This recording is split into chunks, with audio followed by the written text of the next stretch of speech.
fantasy short stories. Then and Now by John E. DeLaughter. I didn't say we should kill him. Other people did, but not me. Nevertheless, there he lies, or what remains of him in the then that we had come to avert. His unkempt hair flops across his brow. His once expressive mouth is stilled, sagging under the mustache that spurred 1,000 jokes. His ragged fingertips, bitten to the quick over his past week as debacle turned to disaster and became apocalypse, drag loosely on the desk where he once ruled as a god. But gods don't die, and he is dead beyond all recall. Dust covers the room, legacy of the bombing that has reduced his city to rubble and his country to a wasteland of starving, dead-eyed phantoms. Paintings of him hang askew on the walls. Blood and a spilled tray of food stain the carpet. Incised into the cement floor is a perfect circle where my team arrived from our now to his then. I didn't say we should kill him. I was under orders to capture him, to bring him forward to our now so he could see the real result of his dreams and our nightmares, to place him on display, a flawed ideology made flesh. Alive in our now, he would have been just another failed tyrant. Dead in his then, he becomes a martyr for his cause. Alive, he could have been tried in our now for crimes in his then, exposing the base passions that inspired the orgy of death he oversaw. Dead, those crimes inspire millions more. The shackles we brought for him gleam in the room's dim light. Lightning flickers as the charge that brought us here slowly dissipates. A faint whiff of ozone competes with the overpowering stench of death and defeat. The stink of fear and feces pour from his body as words once poured from his mouth. But where his words inspired a fanatic loyalty, his body just inspires exhausted indifference. For this we fought. I didn't say we should kill him. I thought it.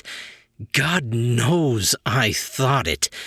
The cost of our mission was astronomical. Hundreds have died in our now to bring us to his bunker. Thousands died in his then in the military push that brought defeat to his army and put him in a place where we could capture him without destroying what would come next. Tens of millions were killed by his orders. More millions died fighting back. Could his single death balance those scales? Not to mention the billions spent, then and now, money that could have been used for other uses, building homes for the homeless, feeding the hungry, reaching out to the stars. But in his then, there was no choice. If that money wasn't spent fighting the cancerous ideology he created, our now would never have happened. Yet we are now faced with that same dogma, dressed in newer and flashier clothing, but with the same root, fear of the other. Only by bringing him from his then to our now, by showing his new devotees the flawed, failed truth of what he really was, could we stop it. But we were too late, and he is dead, along with our future. I didn't say we should kill him. My team was selected with one question in mind. Were we untouched by his poisonous legacy? As much as could be said for anyone in our now, we were. None of us lost family to the camps he set up back then. None of our great-grandparents died in the war he caused. 10 out of 10 billion who were as safe as any could be from the temptation to put a bullet in his brain in the instant that we saw him. But Irony is the most fundamental force in the universe. We were supposed to arrive 5 minutes earlier than we did. If we had arrived then, he would have been alive, and our mission would now have been a success. But some subtle miscalculation caused us to miss our time by less than 0.00005%. Perhaps it was the Iron Pilgrims who attacked the base as we were flung from our now to his then. Perhaps it was some hidden fifth columnist who wrote the wrong equation into the computer guiding our trip, deliberately sending us off course. Perhaps it was simply bad luck. Whatever it was, it means that our last, best hope of avoiding the past is gone. In our now, we will relive his then. I didn't say we should kill him. He would have been given the best of care. He would have lived a long, unhappy life as an example of what happens when hubris combines with hate. He would have learned what it was to be truly powerless as his every word, his every reaction was broadcast for all to see. No leader is glorious when seen on the toilet. In the end, he would have died just the same as all heirs to the flesh do. But his death would have been as prolonged and merciful as we could make it. Instead of a quick flash of heat and then the blast of a bullet, it would have been a life spent on display, being examined by experts in abnormal psychology, in politics, in religion, over and over again as his followers watched him slowly crumble in the realization that the only truly final solution lay in rejecting his ideas. I didn't say we should kill him. Once we brought him back to our now, there would have been plenty of volunteers to play the hangman's role. Not just from the descendants of those he harmed, either. Many of those who claimed to follow his ideals would rather see him dead than brought forward. Absolute power can never be shared. History, both his and ours, proves that most fundamental of truths. Corday assassinated Marat in his bath to protect the revolution Marat had helped start. Juhashvili killed Oilyanov for the crime of being popular. Gofeng obliterated Biao, Qing, Hongwen, and Wen Yuan lest they remind the people of Sitong's promises.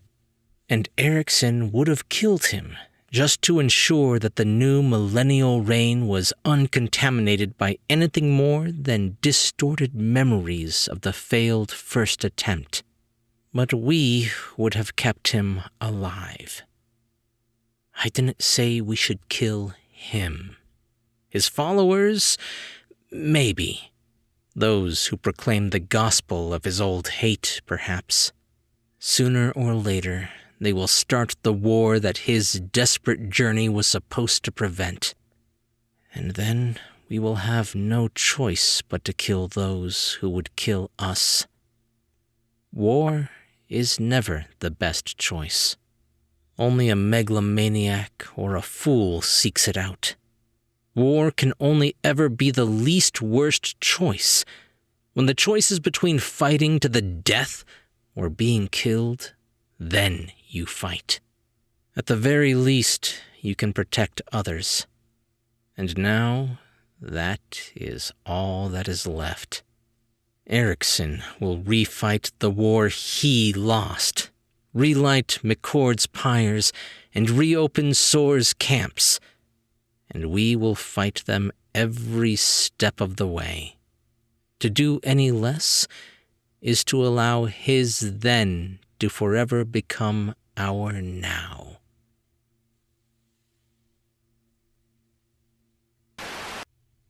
John E. DeLaughter is a geophysicist, paranomasiac, and world-famous bad sailor. His work has taken him to all 7 continents where he always meets the nicest people. Currently retired, he lives on a sailboat with Missy the cat. Among the stories he's had published are The Terran Game, Aphelion Webzine, Mark of Cain, Youth Imagination Magazine, and The Day the Rockets Flew, Strange Wars 2022. With Mel White, he has written 6 Duncan and Mallory novels. Or if you'd like to read his book on science fair projects or his other kids' books, you can find them using the links in the description. Hey guys, I hope you enjoyed that story. Fun fact, the line, "I didn't say we should kill him," is actually the #1 way that I teach new narrators how to narrate. To this day, I use it for my warm-ups whenever I record. Basically, you put emphasis on each word one at a time. I didn't say we should kill him. I didn't say we should kill him. I didn't say we should kill him. It changes the sentence each time. And then you start doing it on multiples. I didn't say we should kill him. And then you add in emotion. I didn't say we should kill him. And that's how I train people how to put emotion and form into the sentences that didn't necessarily exist there before. It's just my own take on an exercise that was made for people learning how to speak English. So if you ever want to become a narrator, there you go. That's how you start out. Anyways, I hope you guys liked the story. If you did, be sure to leave a thumbs up and a comment if you're on YouTube. Or if you're listening to the podcast, just be sure to subscribe for more brand new short stories. I'm Chris Herron, and that's it for today's Tall Tale TV.